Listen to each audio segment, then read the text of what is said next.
Good morning. It is 11:36 a.m. and today is Tuesday, April 29, 2025. And I have a message that I need to convey regarding Jill Cameron. But because I'm a racialized woman and I believe that Canadians want to hear a white man's voice, I'm going to allow ChatGPT to read my letter to all of you.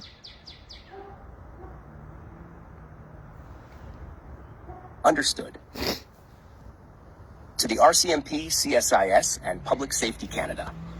This is a formal notice regarding Jill Cameron and University of Waterloo's role in judicial fraud. Written by Alexa Baseeso. This is a formal public notice directed at the Royal Canadian Mounted Police, RCMP, the Canadian Security Intelligence Service, CSIS, and Public Safety Canada. I am writing to inform you that Crown Prosecutor Jill Cameron is actively engaged in what, on a balance of probabilities, constitutes high treason, coordinated judicial fraud, and deliberate targeting of civilians for political retaliation. I am also writing to inform you that the University of Waterloo, in coordination with other institutions, is implicated in deliberate judicial fraud, information laundering, and targeted ethnic surveillance. Stopper 1. Prosecutorial immunity does not apply to high treason, Mammy. If Jill Cameron invokes prosecutorial immunity, that invocation should be treated as a tacit admission of unlawful behavior and an attempt to evade criminal liability. The moment she asserts prosecutorial immunity in this case, the RCMP, CSIS, or federal police forces have not just the right, but the legal obligation to arrest her immediately under criminal code provisions concerning abuse of public office, freeze her access to legal databases and state communications, and begin a publicly documented investigation into all associated judicial actors. No prosecutorial immunity exists when the prosecutor orchestrates police operations to harass civilians, deliberately suppresses evidence of state wrongdoing, or weaponizes legal processes to silence critics of the system. That is not law. That is high treason. 2. She is targeting people around me to silence me. The individuals being pursued, whether it is James Splinter or a racialized autistic man or others I've never named, are all people I know. They are being harassed because I exist. Police have shown up at known addresses. Police have referenced past charges with no due process. Police have threatened recharging without new evidence. This is not policing. This is psychological warfare. Let me be very clear. I am not scared and I will not back down. But I ask the federal government, what's next? Will you go after my mother, my cat, my future children? This is not hypothetical. This is happening now. 3. University of Waterloo's role in judicial fraud. On a balance of probabilities, the University of Waterloo engaged in deliberate judicial fraud in coordination with Tribunals Ontario, Jill Cameron, and other unnamed actors. They obtained access to ATO application information that did not concern them and that they had no lawful right to access. They published and referenced that confidential information in a textbook without authorization, involving a case that was never heard. They spread that fraudulent information to another institution, a university in Alberta, and published it online with Alexa Baseeso's Arabic legal name, a name that was never her legal name while a student at the University of Waterloo. This demonstrates illegal surveillance and tracking of a civilian without consent. So I'm just going to pause that there for a second. I'm having allergies because I'm using sunscreen, so forgive me. But they used my Arabic name when I was a student at Waterloo University. They knew my Arabic name, and that's why they reached out to Jill Cameron to basically try and give me a criminal record, but she couldn't because I'm that squeaky clean. So she found somebody that she wanted to scare me through, and so she basically harassed him, induced autistic shutdown and meltdown, and then gave him a criminal record in absentia, and he wasn't even in Canada. Like, he didn't live in Canada for over 4 years. And that's exactly the kind of state harassment we're talking about here. But she linked my Arabic name via Google indexing, this is deliberate, to that Supreme Court decision. Now, the only people that know my Arabic name in this trio of evil is the University of Waterloo, the Human Rights Tribunal of Ontario, and obviously Jill Cameron. And I don't know this woman. I never met her. I don't have a criminal record of any kind. So it's important for you to understand that if you Google my Arabic name, that Supreme Court decision still pops up. I mean, I've recorded it, I've shown it to you. And that video that shows how everything connects just recently got 1,000 views under extreme suppression because the evidence is so stark, and the fact that there's no place to report it, but I'm being suppressed so they all know about it, and no arrests have been made yet, that they're actively trying to arrest me and to create some false narrative about me, terrorize people that I know, including Dr. James Sprinter, tells you that this mob of white feminist white females have to be held accountable once, like, for sure, for forever, okay? Nobody called it up for what it is, but this is white extremist feminists. This is white supremacy, not by evil white men. This is by deliberately, mentally, like, charged, hateful Caucasian women that hate everybody, white men especially, but definitely everyone else. They hate Jews, they hate gays, they hate Arabs, they hate Muslims, they hate everybody. That's why it's a bunch of white women working together to do this type of stuff. And any white man involved is basically a feminist too. Okay, so let's continue. Or due process. They knew my Arabic name, and on a balance of probabilities, they collaborated with Jill Cameron to create a scenario where a criminal record could be fabricated under that Arabic name. Because I am secular and transparent about my identity, they could not criminalize me directly. They then sought out a proxy individual they could criminalize and attached my Arabic name by proxy to create an illusion of criminality. When this strategy failed, they waited for my legal name change certificate, encouraged aggressively by the Human Rights Legal Support Center, an organization that is now, on a balance of probabilities, implicated in this fraud. The University of Waterloo created a third-party internet verification of a fabricated legal application, undermining the legal system and unlawfully manipulating Tribunals Ontario, the vice chair of the Human Rights Tribunal. And on a balance of probabilities, Crown Prosecutor Jill Cameron. This constitutes information laundering, surveillance fraud, and conspiracy to defraud a Canadian citizen. 4. Jill Cameron must be investigated for blackmail, surveillance, and coercion. This situation raises further concerns. Does Jill Cameron have romantic or sexual ties to any judges or tribunal members? Has she used surveillance, coerced sexual encounters, or fabricated interactions to blackmail members of the judiciary? Is she operating like intelligence agencies in authoritarian regimes, staging blackmail to secure silence? These are serious and grounded questions based on the evidence trail, suppression pattern, and ongoing coordination between the Crown Attorney's Office, Tribunals Ontario, multiple educational institutions, and now, clearly, law enforcement bodies. 5. Final legal and diplomatic notice to the state.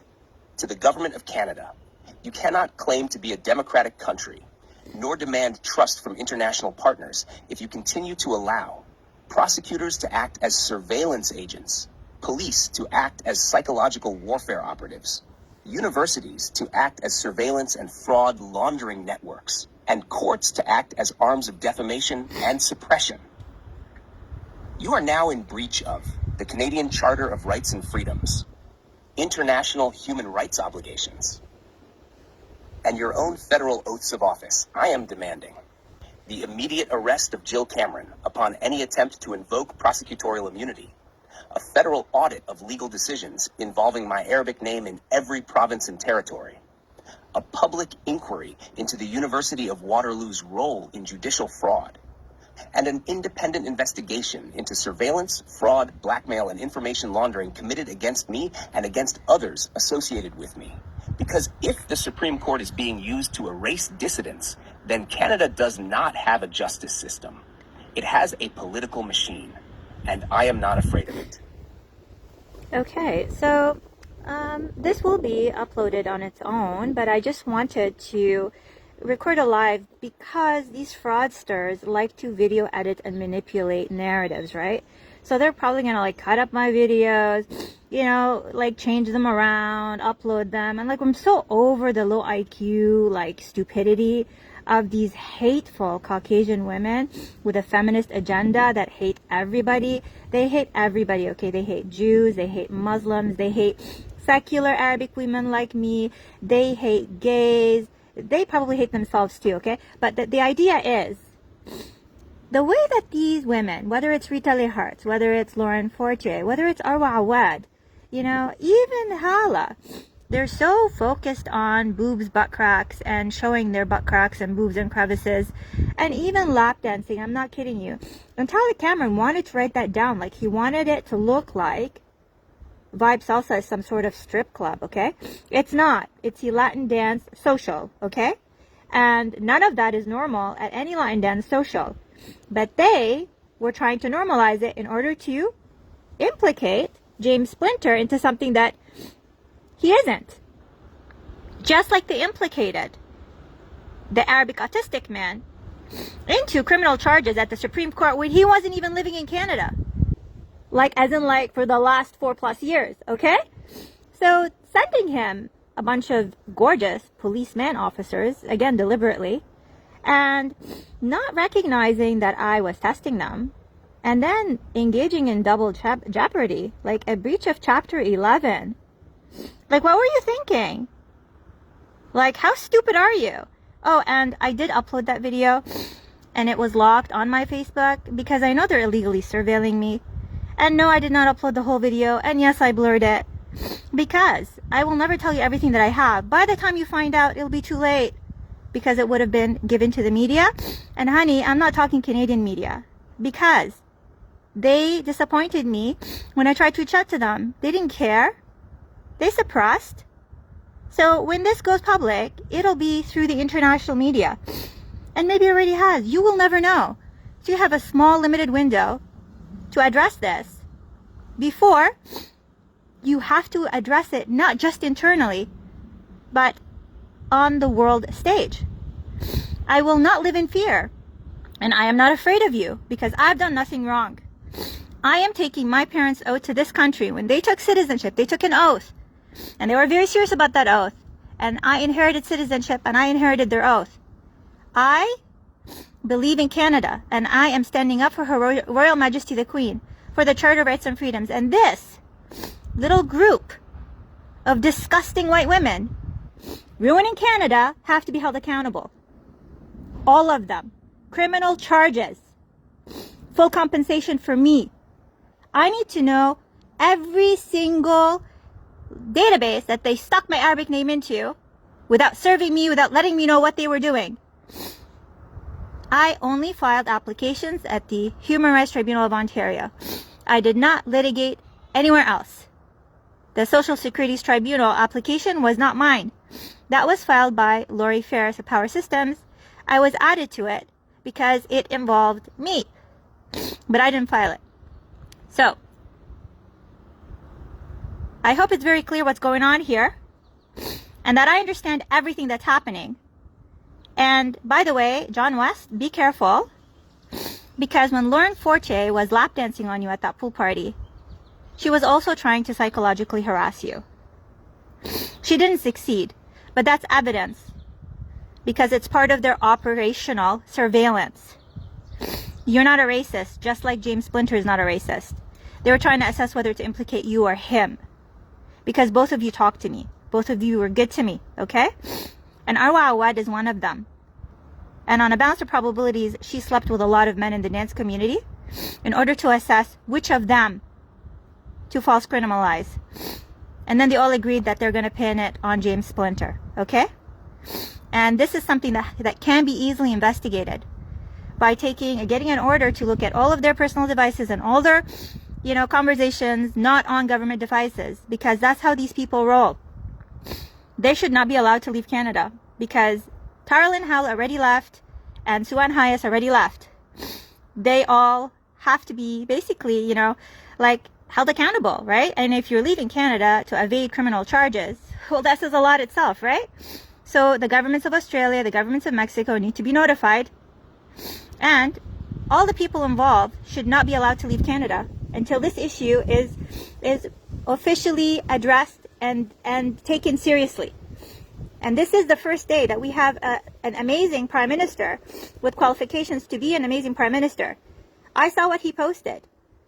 He wants people to stand up with him for Canada. And I'm telling you, Dr. Mark Carney, I'm standing up for Canada, and I've been doing that for a long time. And I need you to show up with the words that you said yesterday. Or technically, well, has it been yesterday? It's been a few hours, you know? But please honor your words. Don't be performative. And let's clean up this country in order to make it the best country in the world, free of white feminists that are ruining it for everybody through their hate and their manipulation of political identities to put different communities against each other, and illegal surveillance, even at dance communities. All of this, please, we need to address it, and we can address it effortlessly and very clearly.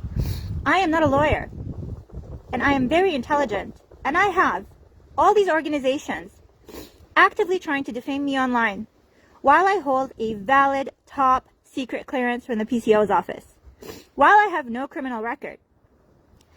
And I can't even go to Ottawa Police and file a police report because they'll use that as an opportunity to target me and lie about me.